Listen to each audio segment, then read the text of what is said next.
Assalamualaikum warahmatullahi wabarakatuh. Halo sobat YouTube, kembali lagi di channel Muhammad Action Official 20. Di video kali ini saya akan unboxing, yaitu sebuah paket LCD HP Realme 5i teman-teman. Nah, di sini saya membeli dengan harga 180.000 dan total semuanya dengan ongkir yaitu 202.000 teman-teman. Saya beli dari Jakarta Timur. Saya beli karena LCD HP Realme saya sudah pecah ya teman-teman, jatuh. Oke teman-teman, tidak usah lama-lama, langsung saja saya buka paketannya ini.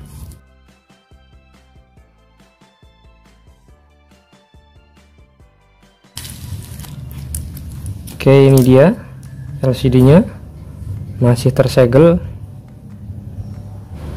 Katanya sih original teman-teman, tapi saya tidak tahu apakah original beneran atau tidak.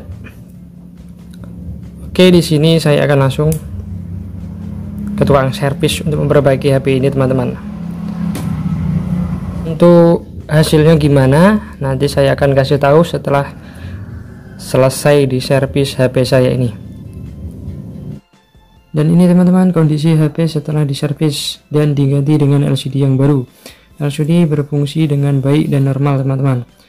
Kalian bisa lihat di videonya langsung. Nah, ini LCD-nya cukup normal banget, berfungsi dengan baik dan smooth sekali, semua tombol berfungsi dengan normal dan lancar. Mungkin itu saja teman-teman, semoga dapat bermanfaat. Sampai jumpa di video selanjutnya.